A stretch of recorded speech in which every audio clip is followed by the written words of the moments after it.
This channel does not promote any violent, harmful, or illegal activities. All content provided by this channel is meant for an educational purpose only. Cancer Healer Center, a new beginning. মেখলিগঞ্জের পর এবার তুফানগঞ্জ পুরসভা ফের তৃণমূল পুরপ্রধানের বিরুদ্ধে অনাস্থা প্রস্তাব পাশ করলেন দলেরই কাউন্সিলররা। গতকাল তুফানগঞ্জ পুরসভার প্রধান কৃষ্ণা ঈশ্বরের বিরুদ্ধে অনাস্থা প্রস্তাব পাশ হয়। তলবি সভায় একসঙ্গে 10 জন কাউন্সিলর প্রধানের বিরুদ্ধে ভোটে দেওয়ায় চেয়ার ছাড়তে হলো কৃষ্ণা ঈশ্বরকে। অনাস্থা আনার নির্দিষ্ট দিনের মধ্যে পুরপ্রধান এবং উপপ্রধান তলবি সভা না ডাকায় কাউন্সিলররাই ডাকেন সেই সভা। 3 নম্বর ওয়ার্ডের কাউন্সিলর বিনোদ বিহারী বর্মনকে সভাপতি করে সেই সভা হয়। উপস্থিত ছিলেন পুরসভার কার্যনির্বাহী আধিকারিক Sukumar Saha, chairperson, vice chairman সহ সমস্ত কাউন্সিলর। মানে ভোট ভেঙে গেল নতুন করে আবার মিটিং ডাকবে যখন এইচডিও সাহেব বা ইও সাহেব, তখন চেয়ারম্যান ভাইস চেয়ারম্যান নিযুক্ত হবে। ছিলাম, কোনো খারাপ কাজ করি নেই। আমার এইটাই হচ্ছে বড় মানে বুকের মধ্যে একটা আমার কি বলবো আনন্দ যে আমি কোনো খারাপ কাজ করিনি, আমি কোনো রকম দুর্নীতির সঙ্গে যুক্ত নই। এর জন্য কি আপনাকে সরতে হলো? হ্যাঁ, এর জন্য কি আপনাকে সরতে হলো? না, তা তো বলতে পারবো না। কেন সরতে হলো কেমন করে বলবো? এখন কাউন্সিলরদের মনের মধ্যে কি, তবে তারা আমার সঙ্গে যেটা কথা হয়েছে কোনো অভিযোগ আমার বিরুদ্ধে দিতে পারে নাই। এই মুহূর্তে আমাদের সঙ্গে প্রতিনিধি সুমন কল্যাণ ভদ্র রয়েছেন। আমি সরাসরি সুমনের কাছে জানতে চাইবো, সুমন, তৃণমূলে পুরপ্রধানের বিরুদ্ধে অভিযোগটা কি? কারণ পুরপ্রধান নিজে বলছেন আমি জানি না কেন আমাকে সরানো হলো। একেবারে দেখো, মেখলিগঞ্জ এবং তুফানগঞ্জ, মেখলিগঞ্জেও যিনি পুরপ্রধান ছিলেন তার বিরুদ্ধেও কোনো অভিযোগ ছিল না। স্থানীয় সূত্র মারফত যেটা ছিল, স্বচ্ছ ভাবমূর্তি ছিলেন সেই প্রধান, তাকে পুরপ্রধান, তাকে সরানো হয়েছে জানুয়ারি মাসের মাঝামাঝি সময়। কৃষ্ণা ঈশ্বর, তার বিরুদ্ধেও কিন্তু স্পেসিফিক কোনো অভিযোগ নেই। গতকালকে যখন অনাস্থা আসে এবং অনাস্থা নিয়ে যখন তলবি সভা হয়, ভাইস চেয়ারম্যান, চেয়ারম্যান কেউই সভা ডাকেননি, কিন্তু এই সভাতে দেখা যাচ্ছে তার বিরুদ্ধে অভিযোগ, তাকে অনাস্থা আনা হলো, তাকে সরে যেতে হলো। কিন্তু এই ঘটনার পর রাজ্য নেতৃত্ব কিন্তু গোটা বিষয়টা নিয়ে কিন্তু অত্যন্ত কড়া পদক্ষেপ নিতে চলেছে, যেটা আমাদের কাছে খবর। আজকেও সকালে রাজ্যের একজন শীর্ষ নেতৃত্বের সঙ্গে কথা বলেছিলাম, তিনি নাম প্রকাশ করতে চাননি। তার স্পষ্ট বক্তব্য, এগুলো দল বরদাস্ত করে না। তাই তুফানগঞ্জ পুরসভায় আগামীতে কে চেয়ারম্যান হবেন এটা নিয়ে কিন্তু কলকাতাতে দলীয় নেতৃত্ব তাদেরকে ডেকে পাঠিয়েছেন, সেখানে ঠিক হবে। ফলে গোষ্ঠী কোন্দলের জেরে যে 2 প্রধানকে সরতে হলো, এটা কিন্তু বলার কোনো অপেক্ষা রাখে না।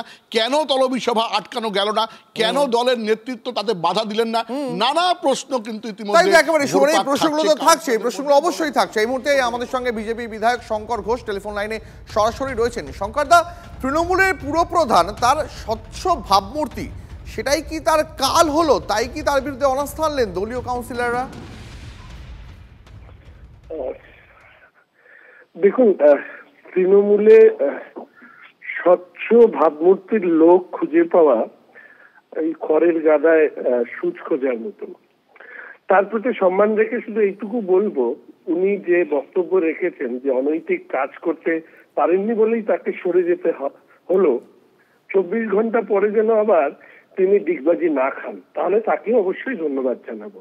এবং তার পাশাপাশি আপনারা ইতিমধ্যে জানেন যে আমাদের মদন মিত্র সাহেব, তিনি তার একটি ইন্টারভিউতে পরিষ্কারভাবে বলেছেন মন্ত্রী হওয়ার জন্য 10 কোটি 20 কোটি টাকা দিয়ে মন্ত্রী হতে হয়।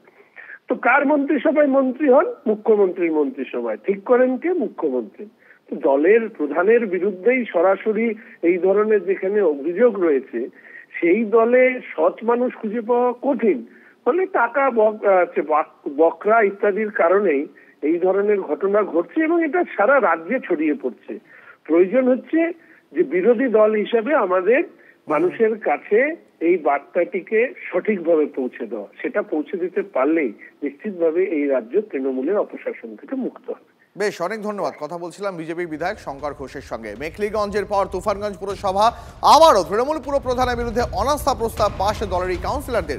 সুমন আমাদের সঙ্গে রয়েছেন, প্রতিনিধি সুমন। আরও একবার জানতে চাইবো, তৃণমূলের মধ্যে এই গোষ্ঠী কোন্দল সেটা কি উত্তরবঙ্গে দিন দিন বাড়ছে? কারণ প্রথমে মেখলিগঞ্জ, তুফানগঞ্জ, একের পর এক পুরসভায় একই ট্রেন্ড দেখা যাচ্ছে।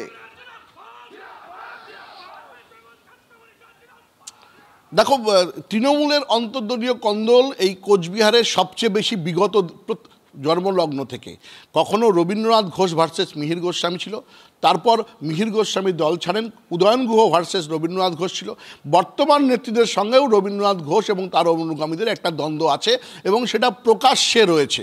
এবং তারপর এই একের পর এক যে ঘটনাগুলো ঘটছে, আলাদা দুটো লবি কিন্তু সক্রিয় হয়েছে সাম্প্রতিককালে, এটা সামাজিক মাধ্যম থেকে শুরু করে সর্বত্রই দেখা গেছে।